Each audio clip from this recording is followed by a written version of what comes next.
Today, we will discuss how the civil administration was in India and how they consolidated their rule because it was for a long period. In order to ascertain their command over newly acquired territories, it was necessary for British to evolve an efficient system of administration because without an efficient system, no rule can be maintained or survive. As you know, students, the dual system was very harmful for the country, and many sections of the uh, poor, like farmers and other uh, third world members, uh, opposed and started protest. So, Warren Hastings abolished the dual system in 1772. The British territories were divided into three presidencies. अब British presidencies को तीन यहाँ पर जितनी भी territory थी उसको तीन बड़ी प्रेसिडेंसीज में डिवाइड कर दिया गया, Bombay, Bengal and Madras. The governor general was to be supreme head of the administration.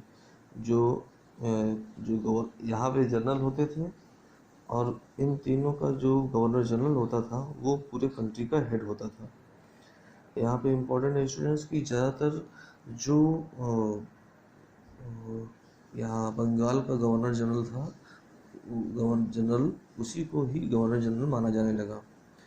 Now let us look at the first regulating act of the country, that was the regulating act of 1773.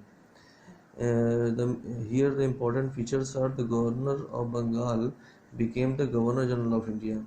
As Bengal was a very rich and large territory, so the governor of Bengal became governor general of India.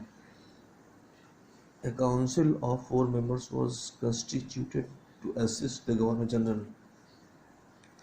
इसके लिए एक board of directors बनाया गया जिसमें general के साथ 4 member और हुआ करते थे.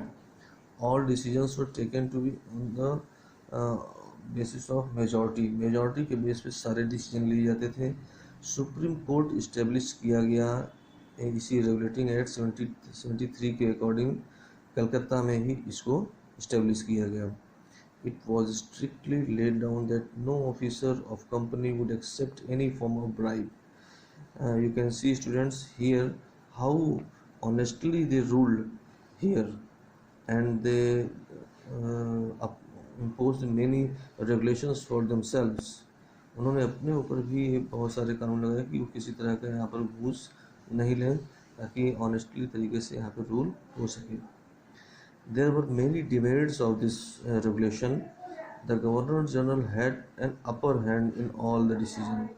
गवर्नर जनरल को फाइनल वोट करने का अधिकार था, इसलिए वो किसी भी मेंबर को की सजेशन को डिनाई कर सकता था.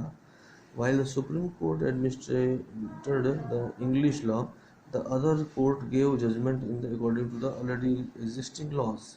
यहाँ पे सबसे बड़ी प्रॉब्लम थी कि जो सुप्रीम कोर्ट में तो इंग्लिश लॉ लागू होता थे, लेकिन जो और छोटे कोर्ट हुआ करते थे तो वहाँ पर यहाँ के लोकल लॉज अलग अलग लागू होते थे, तो दोनों का एप्लीकेशन अलग अलग होने की वजह से बहुत प्रॉब्लम होती थी.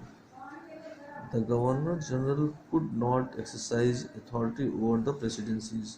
गवर्नर जनरल अपने प्रेसिडेंसीज पर बहुत ज़्यादा अथॉरिटी नहीं यूज़ कर सकता था.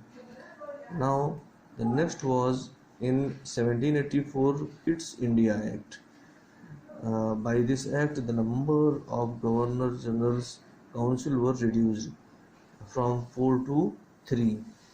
जो पहले 4 मेंबर हुआ करते थे गवर्नर जनरल के ग्रुप में, अब वो 3 मेंबर कर दिए गए. A board of control was set up in London to look after the civil, military and revenue affair of the company.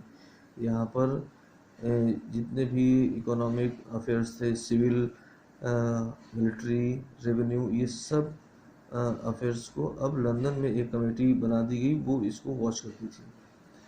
Now charter acts, कई चार्टर एक्ट बनाए गए इस बीच. यहाँ पर a series of charter acts were also introduced by British for effective administration and stabilising their control. अपने control को maintain करने के लिए उन्होंने टाइम टाइम पे कई चार्टर एक्ट भी इंट्रोड्यूस किए। The first charter act was 1793। The governor general was given power to the override the decision of council. Governor general को इसकी पावर दी गई कि वो जो उसके मेंबर हुआ करते थे उनके जो डिसीजन होता था उसको भी ओवरराइड करके कोई भी डिसीजन ले सकता था। Vice president was to be appointed by the governor general in case of his absence. अगर वो नहीं होता था तो उसकी एब्सेंस, गवर्नर जनरल की एब्सेंस पर एक प्रेसिडेंट, वाइस प्रेसिडेंट को अपॉइंट किया गया था जो कि उसकी यहाँ पे डिसीजन ले सकता था। The member of the company were now be paid from the Indian revenues. और कंपनी के जितने भी यहाँ पर एम्प्लॉयज़ थे या गवर्नर जनरल हुआ करते थे उन सब की पेमेंट यही इंडियन रेवेन्यू से ही मेंटेन की जाती थी, तो इसलिए बहुत बड़ा बर्डन यहाँ की इकोनॉमी पे पड़ता था। Charter act of 1813। The company monopoly of trade with India came to an end. अब 1813 में यहाँ पर कंपनी की मोनोपोली जो थी ट्रेड की वो ख़त्म कर दी गई। इसका मतलब